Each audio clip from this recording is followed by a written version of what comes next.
the street, car named Desire. Who got my back in the line of fire holding back? What? My people say you with me, nigga. That. They trying to twist my big cat. It's called a turn for the bad seed from bad sperm. Got my wig fried like a bad perm. What the flood? Clocks. And those clocks, you wanna think twice, I'm thinking not. The iron lung ain't got to tell you where it's coming from. Tearing up your metal zone. I twist off from the heart. Try to improve through my voice on the LP. My team's on the slang rock, certified chatterbox. Vocabulary gone and talking. Take a story walking. Take cover, kid, what? Run for your brother, kid. Run for your team. And your 6 rhyme groupies. So I can squeeze with the advantage. Can't waste it. My daily notes rank supreme. Your 40's basic compared to mine. Domino effect, arts and crafts. Paragraphs contains. Ooh, I needed to hear that today. Well, actually, I need to hear something uplifting every day, or something that gets you up, gets you up. So that was Wu Tang Triumph. My eyes won't focus. But yes, yes, welcome to Troy Graham Experience, Daddy's Lounge, episode number 59. 59. Come Wednesday, it'll be 60. Wow. Episode number 59. So what are we talking about today? You can't fix what you refuse to face. Holly freaking Luya. Picasso, what's going on, sir? You can't fix what you refuse to face. That's what it is, huh? You can't fix what you refuse to face. How about that? Yeah, I was listening to a motivational speaker today, and I heard him say those words, and I just kept replaying it. He said quite a bit, and I just kept replaying it, replaying it, replaying it. What's up, good brother? Picasso, always the first one in line. Appreciate you. So, not being able to repair what you won't face, or fix what you won't face. For real? Well, congratulations, brother. I mean, I wish you could. That happens. That happens. I mean, I wish you would come up and tell your story, but each time you try to get up, uh, do me a favor. You on Facebook, right? Just go to Troy Graham Facebook. You'll see a big house, and then the profile picture will be some words that I'm going to be the first millionaire in my family, right? If you want to jump on, you could probably jump on from my Facebook page. Kenny Porter's right hand. El Chicano, what's going on? All is good, man. So yeah, yeah, brother. I had that situation with my daughter as well, but my grandson's now 13 and his brother is 8, and my granddaughter's 3 from my son. So I could understand what you're feeling. I don't want to say I know exactly what you're feeling, but I could understand exactly what you're feeling. What's up, Alonzo? How you doing? Yeah, you can't repair a problem you refuse to fix. Hmm. Boy, don't I know about that. Sometimes we run away from things while standing still. You know, how many times have you said, I'll just take care of it later, I'll just take care of it later, right? That's a problem you just refuse to deal with and you can't fix it. Later sometimes never comes. How many times you told yourself like something simple? I'm gonna do these dishes. Hmm. That was at 1 o'clock. It's now 6 o'clock. Dish is still in the sink. Now tomorrow morning comes, the dish is still in the sink. They're never gonna get clean because you refuse to clean them. You just procrastinate, procrastinate, and sometimes it's not even procrastination. It's just that You just don't want to do it. You will yourself not to do something so simple, and then they pile up, and it becomes that thing that you didn't want to deal with when you could have dealt with it when it wasn't so piled up. You know. But man, I remember when I first found out that my daughter was pregnant. That was 13 years ago. She's 35 now, so she was 22 at the time. So I was like, wow. She didn't say nothing to me first. She said something to her mama. And then I was just about to, her mama and her grandmother. And then I was the third person to know. Yeah. Then I met her boyfriend. And the dude was older than me by about 3 years. I was 40, he was 43. And I knew exactly who he was. I was friends with his cousin, two of them. And I knew his father, who was a state trooper. So I already knew the family. And they knew me. I never met him. And he did my mom's tent and then put a radio in. He's a businessman. He owns his own shop. He does rims, tints, everything, right? So yeah, once we got to talking, he knew exactly who I was. But that's when I had to have the conversation with him. Like, she my daughter, and I'm 40, and you're 43, and then the whole story just went off from there.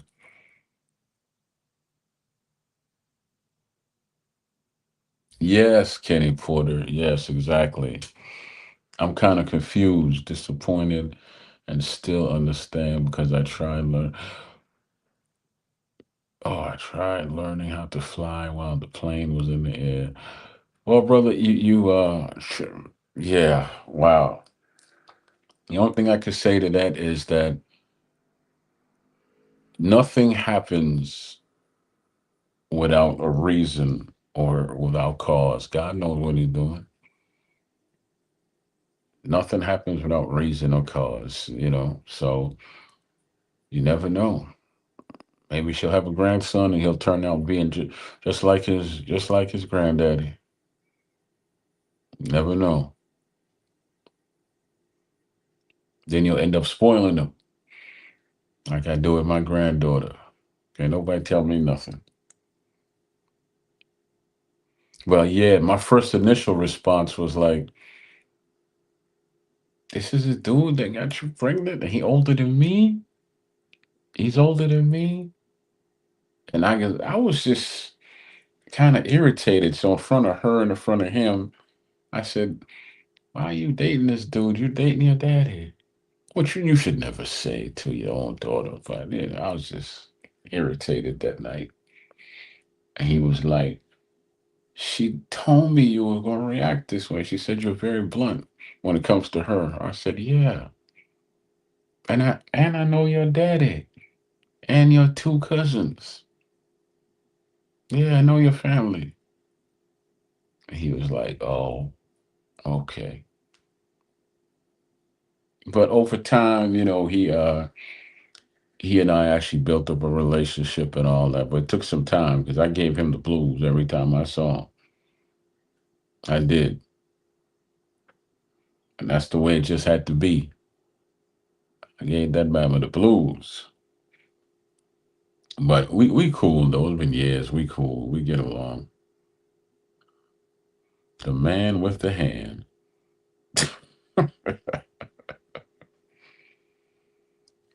Oh man, I wish you could come up here because that would be a good conversation to have. I wish you could. But like I said, if you go to Facebook, you see a big house and it'll say on there, "I'm going to be the first millionaire in my family," and it's Troy Graham on Facebook. So maybe you could log on from there.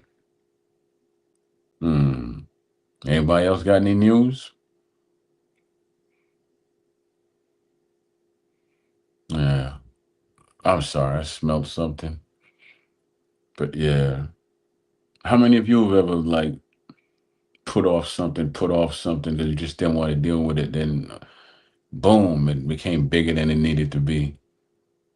because that's what the subject matter is about today. You can't fix what you refuse. What is it? You can't fix what you refuse to sell. See, I'm all discombobulated. Yeah, hold on a second. I'll tell you. That's a shame. You can't fix what you refuse to face. So I can tell you what I ran from for a long time. I can tell you. That's easy with me. I didn't want to go sit on anybody's couch or nothing like that. But eventually I had to go, but I did it in my own way. I went to a group, a father group in Baltimore just to talk and get. I refused to talk to anybody. I was one of those men that was like, if something's wrong with me, I'll just deal with it. To the point where I started getting migraines and stuff just wasn't right because what's inside of you, if it keeps beating to come out, it's gonna find a way to get out, and it's gonna cause you some pain. So it caused me pain. So once I got to talking in the group, which took a week, maybe 2 weeks. I ain't say too much for the first 2 weeks. Once I got to start talking more and just not saying hello and making comments, little comments here and there, I felt so much better. Then I had to take a look in the mirror and I realized I was so beat down that allowed myself to blow up to 296. I'm only 6 foot tall. So blowing up to 296 was not the best situation for me, simply because, you know, I refused to I refused to face something so I couldn't fix it. And it's the fact that I was really burnt out being a single father. I was just burnt out. You know, I was burned out, man. I got them up for school. We and we did the every other weekend thing. Sometimes she would show up, sometimes she wouldn't. I had to deal with all that emotion. When she didn't show up, they were little boys then. And everything was like, what you do to daddy? Daddy, why she don't come pick us up? What you do to mommy that she hate us? When you the parent that's around all the time and the one that isn't around, you get blamed for everything.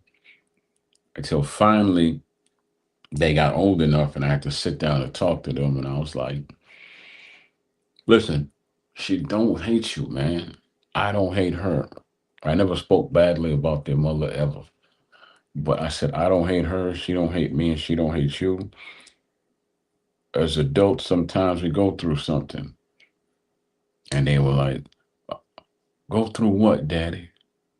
Go through what? And I was like, how old are y'all asking me these questions? Huh? And I didn't have all the answers. Shoot. Even now, they could remember asking me them questions. But now I could talk to them because they're grown men. But boy, that was rough. And people don't realize that they think just pregnant women and soldiers go through this whole depression, PTSD thing. But fathers go through it too. Fathers go through it too. People who, and so do mothers, but fathers go through it too. But we're not allowed to express ourselves. So instead of dealing with the problem, we find something else to distract us or focus us from dealing with the problem. Because that's all it is. It's just a distraction. You don't want to. Oh, I'm a man. I'm not gonna deal with it. Well, it nearly broke me. And damn sure, it almost broke me. I had to go deal with it. But all is good, y'all. Good. Because if you never deal with it, it's just gonna keep piling up until one day that one little, as they say, that's the straw that broke the camel's back. and then boom, everything is gone. For all that broken careful back.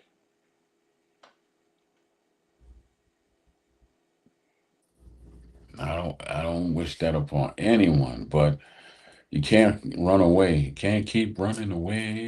You can't keep running. And the truth is, you were more of a man if you just face it and deal with it. Clearly, put away that pride and say, okay, you know what? This thing is too much for me to deal with. I need help. I need help. Even if you got to go and tell your ex that in private, sit down with her in private and be like, look, I need your help. We brought these kids in the world. I need your help. You can't keep missing weekends because it's wearing me out. And them kids, they deserve that. Those children deserve better than that. So, unfortunately, we weren't at a place where we could have that conversation. I tried, though. I tried, but her boyfriend at the time kept wanting to put his 2 cents in. I had to tell him it's none of your business. Just like that. You need to back away. This ain't none of your business. They don't need you as a father. That's what God put me here for. And that's another problem I had to fix. What I was uh, couldn't fix it because you have one man that's insecure, and insecure men don't know how to talk to men. And I wasn't volatile, but I'm not whatever it was. If you're insecure, then you get disrespectful, and it doesn't work. You can't fix a problem by being disrespectful. So you might as well just keep moving because then we both get involved in some idiot stuff, you know? And I would never want that to be in front of my children. So a lot of times I took L's in front of them for the sake of them. Not like L's like anybody beat me up or anything like that. My head was ready to explode one day on this dude, and I had to walk away because my son looked at me and mouthed, "No, daddy, no, no." My 10-year-old son did that. He looked at his he looked at his dad and he said, "No, daddy, no." And I was like, wow, I guess I won't be doing that. Well, I guess I won't be doing that then, damn it. And I had to walk away. It took everything in me to walk away. And I always remember that boy saying, "No, daddy, no." He came and grabbed my hand and everything. He was 10 years old. He's like, "No, daddy, no, daddy, no." Well, he grabbed the fist because I balled up. I was ready to do stuff, but I couldn't do it in front of him. I won't worry about losing. That's not the point. Every man loses, but you don't want your children to see that side of you. It's funny, right on the screen says need help. Yeah, you definitely don't you don't want your kids to see that. And children is what I meant to say, not kids. Your children. And it was just when you swallow all of that over time, it makes you hurt. It makes you get chest pain. At least I did. You get chest pain. Sometimes you get heavy breathing, and it's a lot of things going on because you have no place to let that all out. So I ate. That's what we do when we eat. And that's how I ended up being 296, which clearly I'm not right now. But Let me turn this off. But so I have to ask myself the question, how do you fix something that you refuse to face? I was always told that you first have to admit to yourself that you have a problem. That's the first thing. Because if you go into a room with a therapist or in a group setting and you talk about, I'm here to fix the problem, and you won't admit that you really have to admit that you kind of just going for the sake of going, but you're not going for the purpose of healing, then you going about it all wrong, right? I've been to both the group settings and in there by myself. What's up, Mark? Peace to you too. I've been to both types, group settings and one on one with a therapist. And one on one they never worked with me because I wasn't really there for. I avoided getting help. I know how to talk my way out of things. I'm a pretty charming guy when I have to be, so I know how to talk my way out of things, tell stories, and even take a professional off their path. But yeah, the more and more I ran away from what my real issues were, the more and more I got fatter, and that wasn't no good for my health, and it was just snapping at people and things like that. So what I started to do was I would grab them boys and we go walk. The supermarket was a mile from my house. I said, look, no, Tuesdays, Popeyes had a special. It was like was it $2 back then for three piece or two piece on Tuesdays? I don't even remember. But something, because I had $10 and we got a lot of food for $10, right? So they said, we go to Popeyes. I said, yeah, we're gonna walk. So we would walk. Popeyes was a mile away. And you say, well, how you lose weight by eating Popeyes? Because you walk in a mile, you walk in a mile back. I'm only eating Popeyes once. I'm only eating it once. And then if I needed groceries, I'd be like, come on, we're gonna walk to the supermarket. We're gonna borrow the shopping cart. Don't tell nobody I said that, right?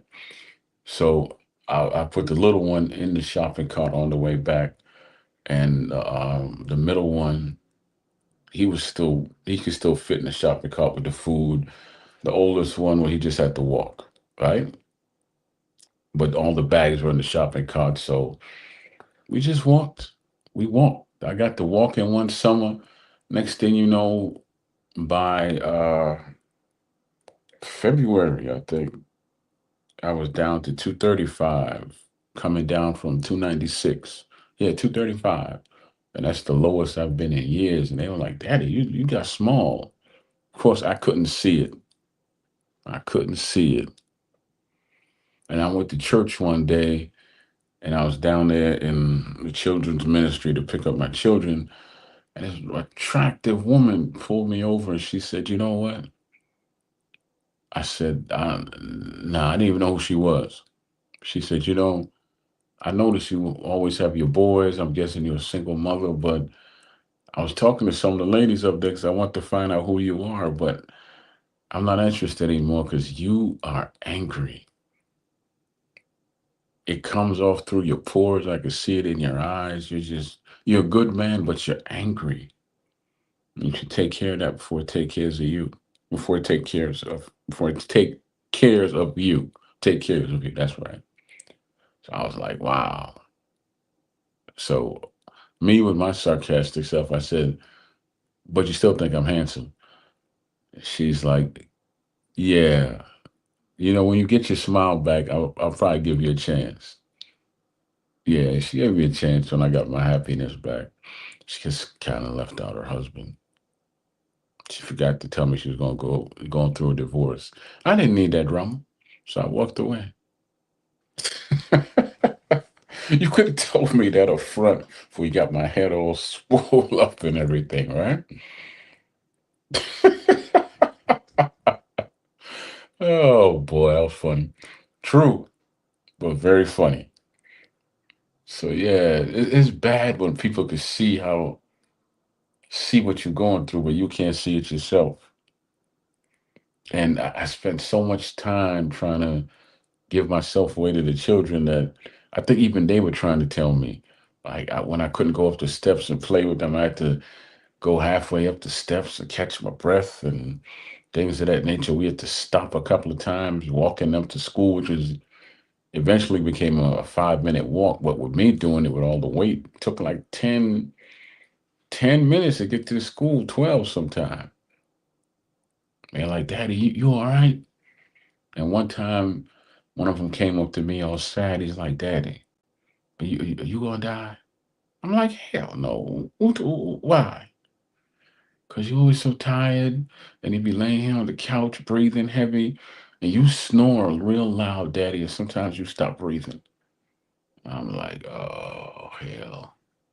I promised them I'll lose the weight. So I faced it.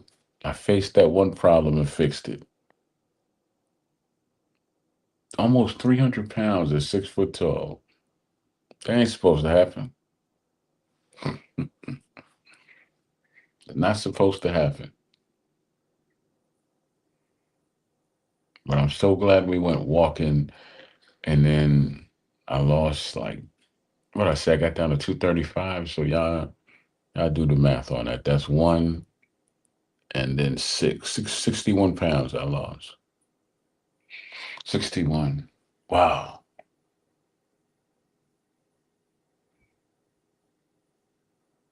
Those are some trying times, man. When I kept running away from, so not running away like I was scared, just being defiant and not want to really take care of the problem that was facing me. That I was just pissed and bitter about the whole divorce thing, and then I was pissed and bitter that she don't come when she's supposed to come on the weekends. Sometimes I was pissed and bitter about her stupid ass boyfriend trying to inject himself into places he don't need to be. And so walking was my savior. When they were in school, if I wasn't, doing, I wasn't walking, I wasn't working, I was walking. I mean, walking. I would walk from the supermarket, which was a mile, with your hands down. And then I would walk from where the supermarket was all the way to the Chinese food place. That was a mile. Then I walked back home, which was another mile. So that was 3 miles sometimes I'd do a day. And I got to the point where I wouldn't eat until I got home. I dropped them off at school and I start my walk. But sometimes I would cheat and go to the snowball place early in the morning. Yeah, early in the morning I'd get myself a pineapple cherry snowball. All that was left was, add some Bacardi to it and I'd be a fat drunk. But I was just fat. I never got drunk. So me walking with the snowball and a couple of summers it was like stayed 96, 95 degrees and it was fat man up there walking like I was wearing size 42 back then. Size 42. Oof. But that's the danger when you don't face your problems, y'all. I'm not a therapist. I didn't go to school for none of this. I'm just a man on here with a purpose that has some stories to share. If they touch other people, which is my goal, if they uplift someone, again, another goal, wonderful, wonderful. But I don't profess to be a professional. Hell, I don't profess to know what the hell I'm talking about most of the time, but I do know what I've been through. I do know what I've been through. And I ain't afraid of sharing because a lot of things were shared with me that helped me get over me. And now I'm blessed to share with others. I was about to say luxury, but it's not a luxury, it's a blessing. It's kind of paying it forward. When you get help, then you pay it forward to the world and you help others. And that could be financially, that could be emotionally, that could be something as simple as giving them a ride to work, helping them pack groceries in the car. You never know, that could change someone's day, you know? Whatever the case may be. I've sat down and went out and fed and talked to homeless people just because that was the way my spirit was moved to do. I don't advise that for everybody because it's not going to work if your spirit ain't in it. I went outside and talked to the YNBs. I don't call them YNs, young nation builders. I ain't nobody calling them no young niggas. Young nation builders. I went out there and talked to them, and they surrounded me one day. It was 10 of them in the laundry. They came and they were seeking me out. And like, what's up? So I said, what's up? Why you surrounding me? What's going on? And they were like, Mr. G, we got this thought, man. We wanted your opinion. So they was like, I said, okay. Yeah, we was gonna buy this food truck and sell food and da da da da da and some some some herbs. We was gonna sell no gun, we was gonna sell marijuana out the truck too. So like, what you think? Cause you always said we should get off the street, we should have a plan. And then and then my man could cut here and we saw this place was gonna buy over there on the county side, like you told us. And I'm like, wait. I never told y'all to become better drug dealers. I told y'all to find a better way to use your God given gifts. Yeah, but look, we're trying to turn it around. We just need to know what you think. I said, okay, well, the food truck thing is good, but don't ask me again about anything else. Anything pertaining to what you know. And I said, well, yeah, what about the house over there that's up for, it was for lease. It was, I mean, it was for rent, for lease. Cars are for lease. It was for rent. And they were like, yeah, we're gonna do what you say, man. We're gonna open up a salon in there. We got some girls, and we're gonna open up a barber shop. And on certain days, we're gonna give the service workers, like the police and the firemen, free haircuts and go from there. Wow. I was like, really? That's good. That's a start. But work on getting away clean and free. That's what this is all about. Because if you could build something and then you could network, you could franchise, and then someone else will build another barbershop does the same thing or beauty salon, whatever. As long as you build, you helping yourself and you helping others, and you out and you away from this madness over here.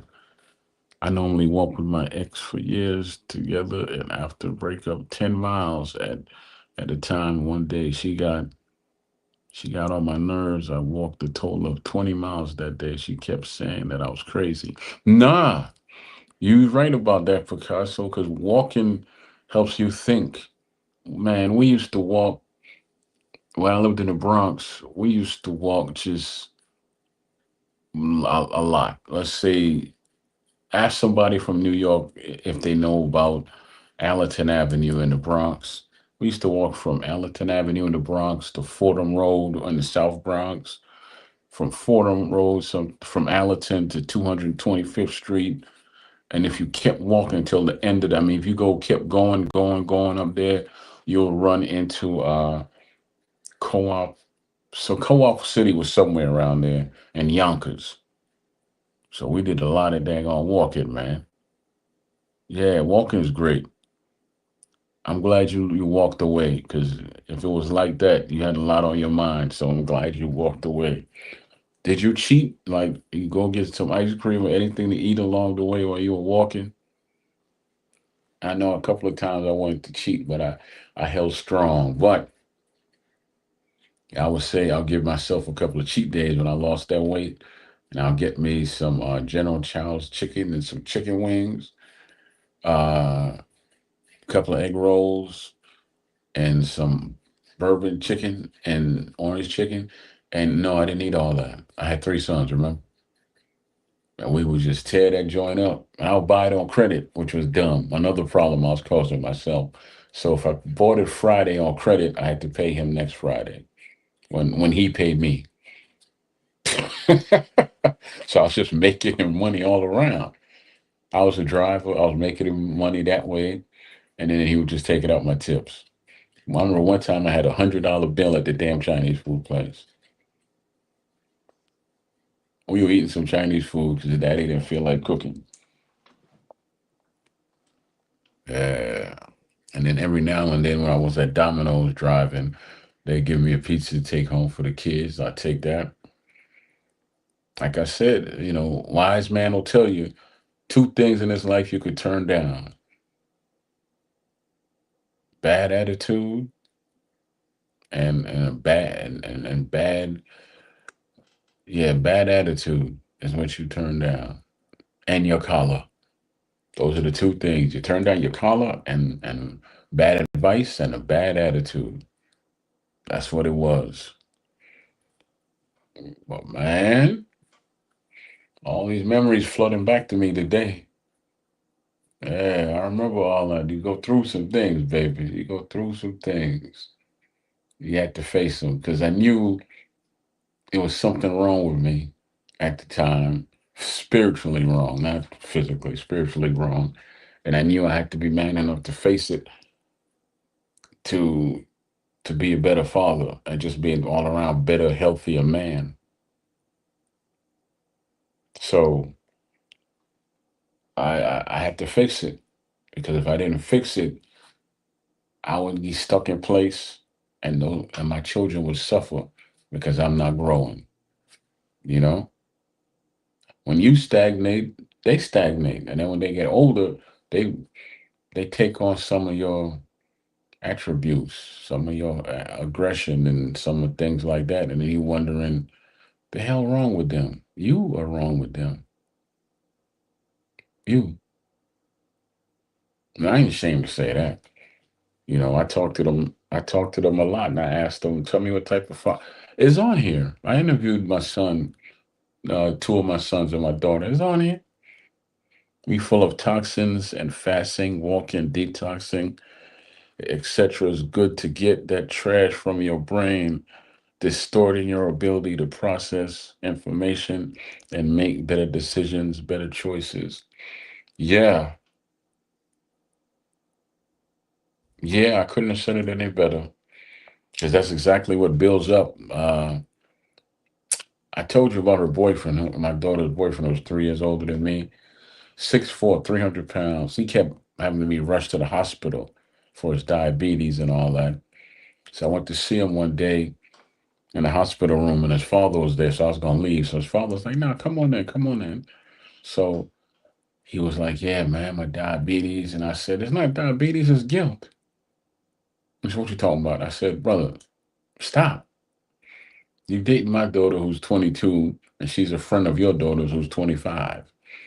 That story you told me about you thought she was 30, that's some bullshit. Just be honest. I know what you saw." What you saw? And she was with your daughter on top of that. Why would your daughter be hanging with a 30-year-old when she's 25? You know she wasn't 25. Soon as she, you know she wasn't 30, as soon as she opened her mouth. As soon as she started a conversation, you knew she wasn't 30. Not at all. But yeah. And I ain't got no room to talk, me with my issues back then. Yeah. I have no room to chat. I had a fear. I had a fear of a lot of things, but I stopped walking away, running from whatever. That's why I'm a fighter and I'm compared. Exactly. Exactly. It's better to face it, plant your feet in the dirt and say, whatever happens, whatever the consequences, I want to face this now because I don't want it to shadow me anymore. I don't want to carry it no more. I want it away from me. I want it off me. And once you do that, you feel so much better over time. Over time, but you feel so much better after that. Like you get that weight, get that dirt off your shoulder. That song, you definitely get it off your shoulders. Because the more you don't take care of it, the more dirt you're just gonna pick up. Like you said, toxin, fear, and fear eventually will turn to rage, or fear will eventually turn to a different type of rage, which is called abandonment, because you just don't want to deal with something. You run and you keep running. Every time you stub your toe, oh damn, I'm gone. Another problem. S- Stub your toe, damn, another problem. I'm gone. Yeah, not good. Not good at all. At the time, I was working two jobs too. I remember working at a raw farms and driving for a senior center. And every now and then, I would, because I was like one of the last drivers to leave, and I wouldn't leave the key in the drop box or nothing. I would sneak and take the damn. I'll leave my car there because sometimes I didn't even have gas. So I'd leave my car there, and I would sneak and take the bus home, hoping and praying nobody hit me. Or a couple of times, I uh, I slept in the office simply because my car was broke down. That's a 2 mile walk to the bus stop. So I would sleep in the office, right? And if the cleaning people would come in, I put some barricades up on the door so they couldn't come in. And then what I would do is I had an alarm clock, so I set it. Everybody came in at 6, so I set it for 4:30. Then I get in the van and finish sleeping up in there, and then I'll jump out around 5 before anybody comes and act like I'm doing my maintenance check early. Baby love substance. How you doing? So I guess your first time here, but thank you for stopping by. But yeah, I remember doing that a couple of times. I was sleeping in the van around 4:30 until 5. After this was on Sundays though, because the bus didn't run on Sundays. I caught a ride to work, but he couldn't pick me up in the morning, so I had to sleep there because my car was broken down. And then Monday, I get a ride to the bus stop, so I didn't have to walk the 2 miles. And I'll go home.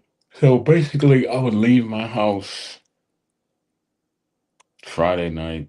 By the time I got home, then I had to go to my second job, which wasn't over till 6 o'clock. Then I slept a little bit, got up early. I had to be to work by 11 on Sundays, and he would pick me up. So my kids really wouldn't see me Friday until Monday. Once I left on Friday, they didn't see me. Your title caught my attention. Okay, thank you, thank you, thank you, thank you. Yeah. So go ahead, help. Said it caught your attention. What was it? The fact that you can't fix what you can't face. I mean, we all have a story to tell. So yeah, all have a story to tell.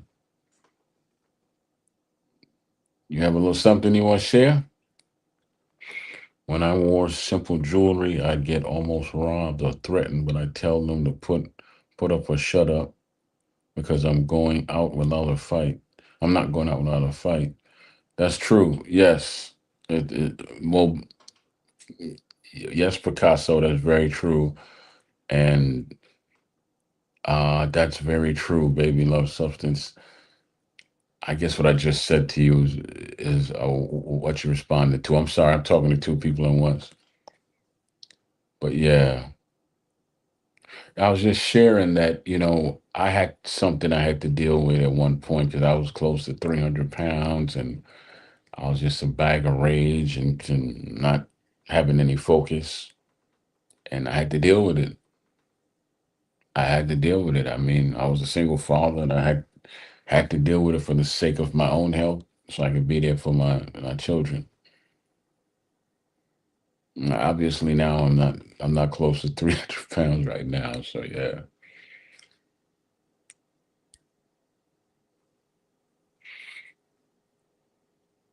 But interesting the journey you take, it was very interesting. It was a point where I was taking him to the boxing gym, right? I had my car then. I had my Volvo then. We were going back and forth, and the Volvo broke down, and they were like, "We going to the gym?" I'm like, "Man, all right."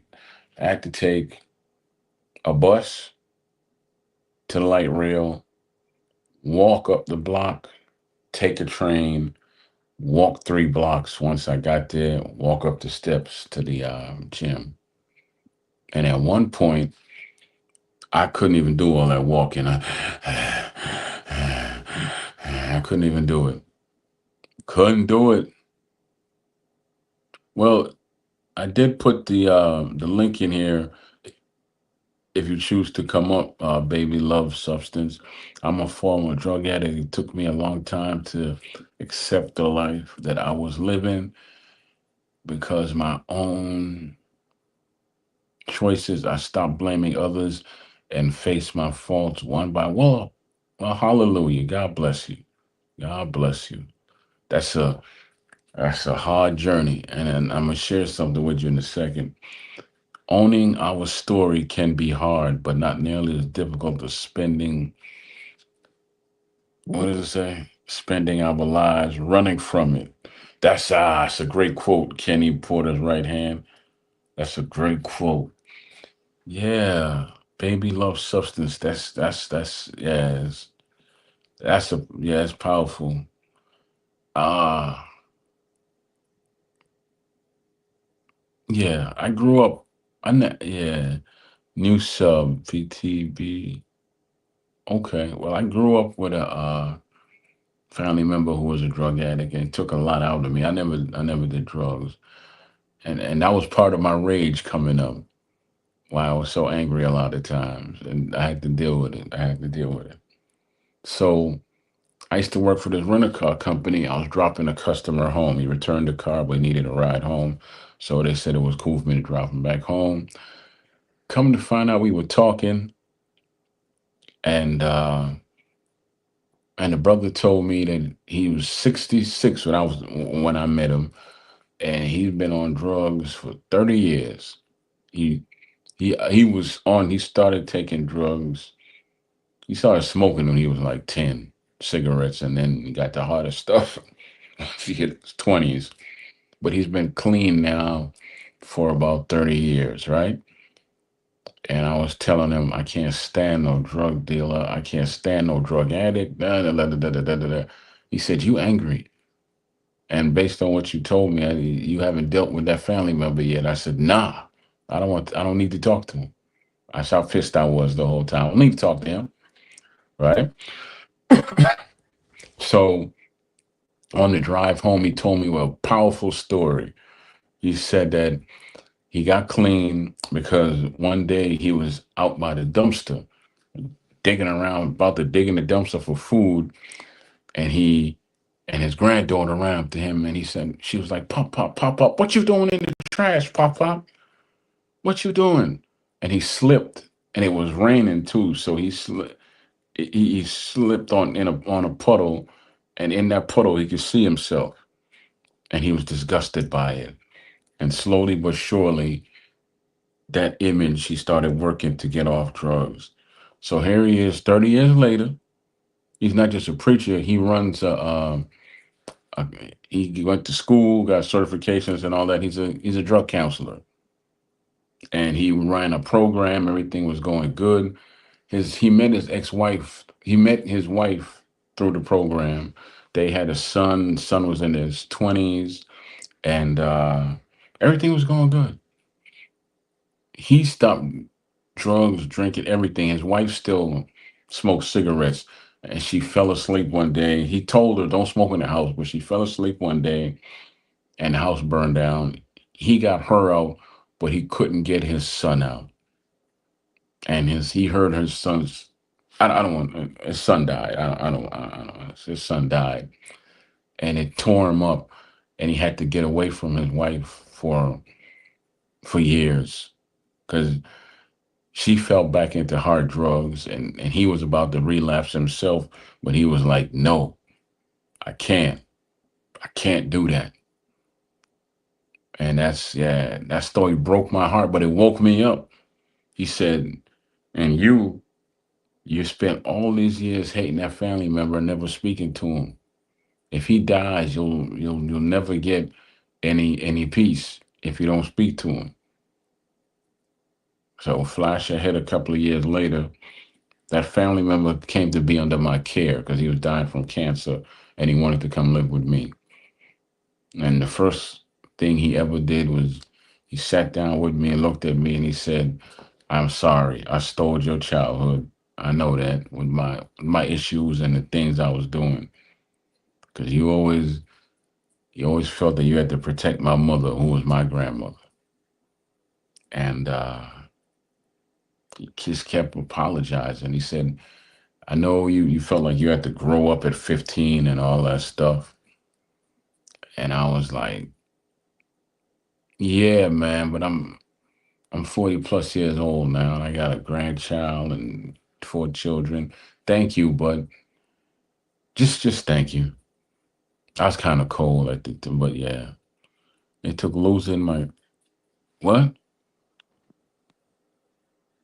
my kids to want change.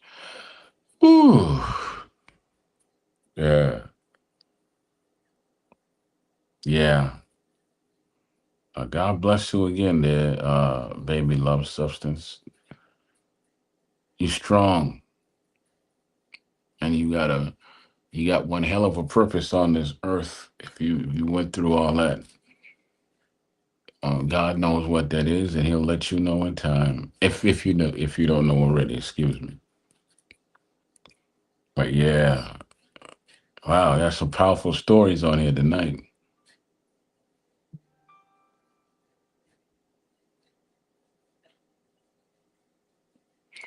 Wow, man, powerful, powerful, powerful. You're welcome. You're definitely welcome. But yeah, I mean, this is. I'm I'm an empath, so some things I carry. I just carry them and I internalize them. That's why I'm able to create and write the way I can. I got that from my grandmother.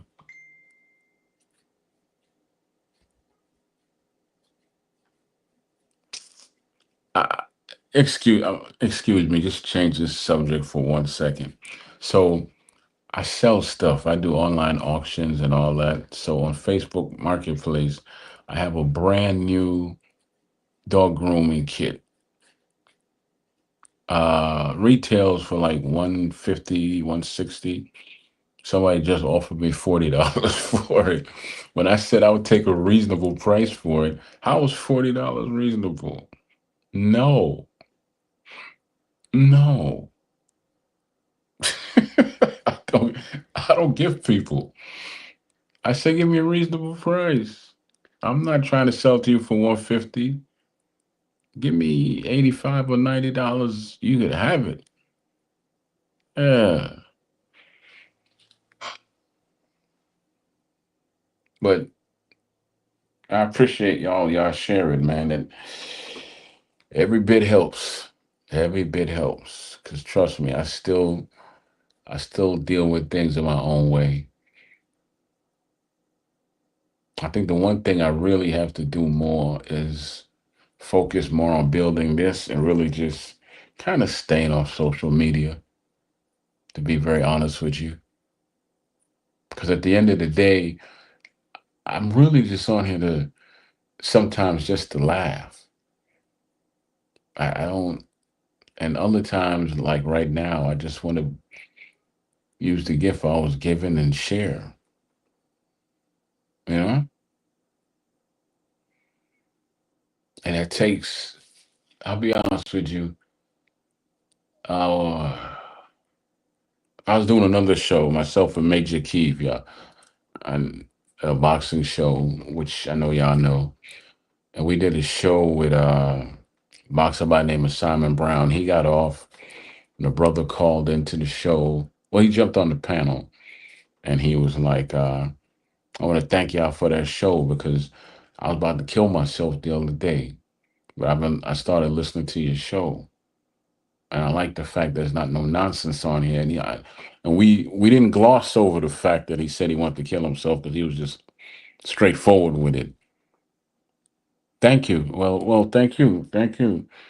I mean, I'm on here Monday, Wednesdays, and Fridays from 6:30 to 7:30. Those are the hours I'm on Eastern Standard Time. So yeah, anytime you want to come by and watch, share, or just say hello, I'll be here those 3 days. I would say I would do it 5 days, but I've done social media so long. I don't want to do 5 days a week no more. I don't. But yeah, the story I was telling you was the brother came to Major Key Boxing and he's like, I've been watching your interviews now for a while, and I really want to kill myself, but listening to y'all saved my life. Now we didn't gloss over that whatsoever. Whatsoever. No, we did not. So Major was like, you want to kill yourself? What's up? And the man was like, well, I lost my brother a few months back, man, and me and him were tight like that. And it just it's hard. It's hard. He was my best friend and my brother. And he was in the streets, things happen, right? And so, but after I tuned into y'all, I realized your show wasn't about no nonsense. Y'all did interviews and y'all didn't get into this back and forth with people. And I like listening to some of y'all, some of the jokes and stuff. Like he saw the interview also with Rockman, where Rockman said, I'll fight anybody. Here go Major. Troy's available. I'm like, no, the hell I'm not. Rockman lift 450 pounds. No, he was lifting 475 when he was on the show.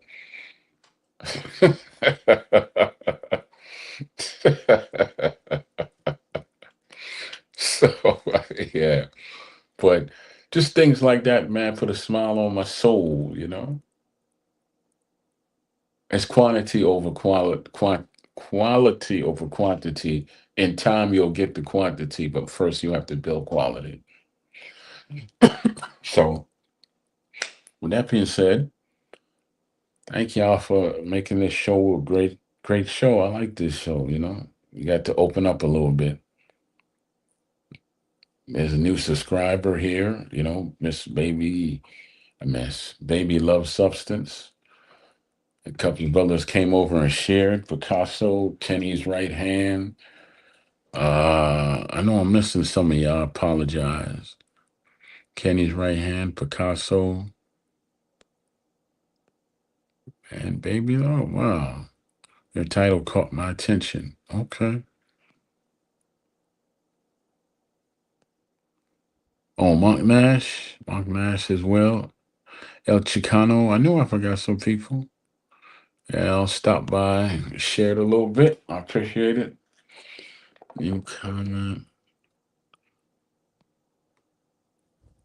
All right, y'all. All right, Kenny. I'm about to sign off. Thank you again, man, for stopping by. I appreciate your time, brother. Appreciate your time. So, one more minute left. What can I tell you? To God be the glory, man. I'm not playing with that or just saying it to say it. I mean it. I got. I'm here today because of the good Lord had deemed me worthy to wake up yet another day. I'm not gonna forget that. Go through some things. You go through some things. But joy, what they say, pain only lasts but a day, but joy gonna come in the morning. Hallelujah. And yea, Lord, I walk through the valley of the shadow of death, I shall fear no evil. Yes, that's Psalms 23, by the way, part of it. But look, it's 7:30. I promised you an hour. God bless it. I gave you an hour. I will see you. Today's Monday. So I'll see you Wednesday at 6:30. Bless yourself up. And don't let nothing hold you down. Oh no. You got to keep on moving.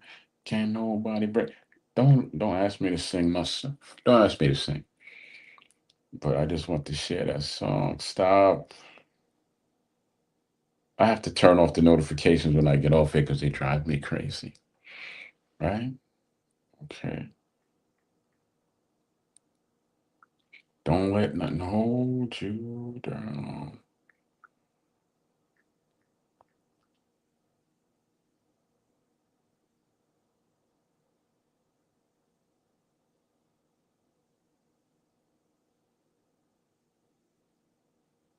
Don't let you got to keep on moving. You got to keep on. You got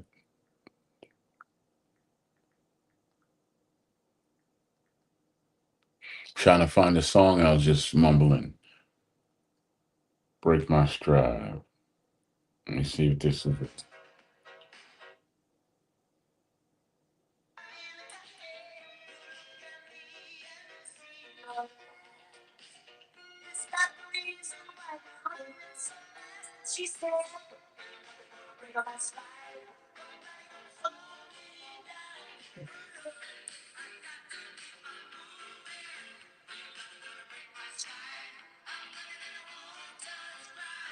Oh no, I've got to keep on moving. All right, on that note, before I embarrass myself even more, bless up yourself, and I'll see everybody on Wednesdays. Same Daddy's Lounge time, same Daddy's Lounge Troy Graham Experience channel.